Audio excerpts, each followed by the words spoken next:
Okay, I'm finally putting my fuel pump back together from my NT700 that I bought with 7,500 miles on it that was in storage.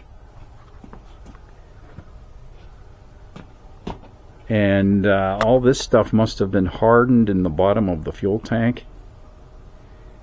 And by adding fuel to it and riding it, it loosened all that stuff up and plugged the filter and got me stranded for the first time in decades. Alright, now putting this fuel pump back together, there are some things that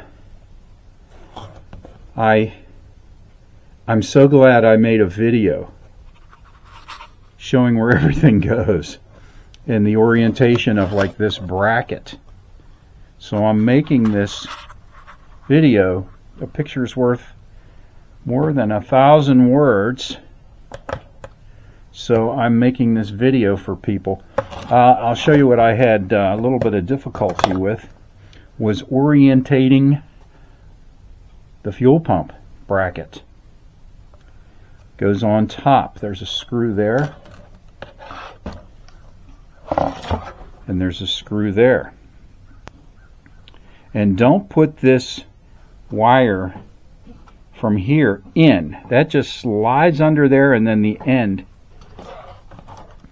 sort of pops up. You see how it's folded metal?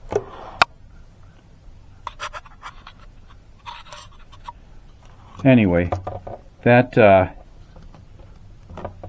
and this tube here completely, it was so brittle that it just crumbled like an ice cube.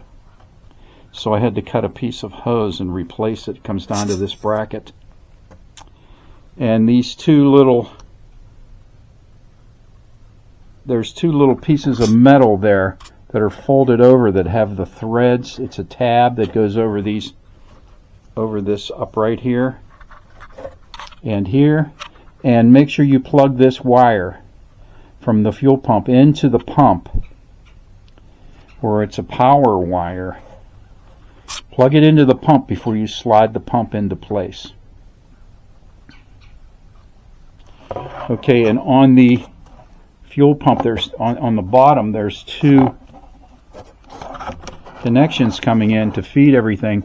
The thick blue wire goes on the right, and the red wire goes on the left. I have the gasket in the way right now, but there's just two terminals down there under that. But anyway, I thought this would come in handy to have a visual for anyone doing this.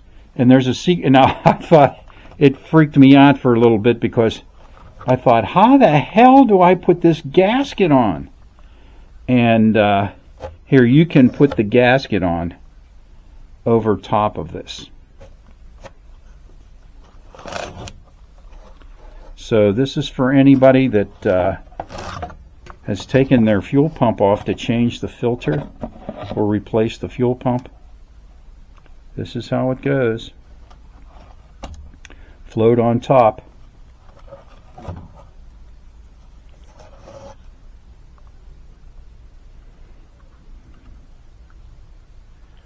This was incredibly crusted with a white powder that I had to scrape off.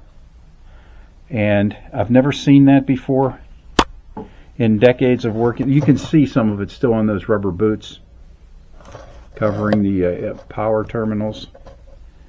But it just, I couldn't get it off. It took, geez, what is this? This is February 8th, and I started this job back in November. Of course, with Christmas and all that, I was a little delayed at getting back to it. But anyway, that's how everything goes. And for those who don't know, make sure you use a very sharp number 2 Phillips, and there's even a place down there at the end of that. It looks like a drain. It's just a tube that's opened at the bottom. The filter's down there. There's a 2-stage filter. There's that orange filter, and then there's another filter that actually attaches to the bottom. That drain, that orange filter, is held on by zip ties. It wraps around and then it zip ties the 2 ends together. Looks a little Stone Age to me, but who am I to tell Honda how to do something? But I hope this helps someone, because it can be a real monkey puzzle if you don't have a video to refer to. I'll see you there.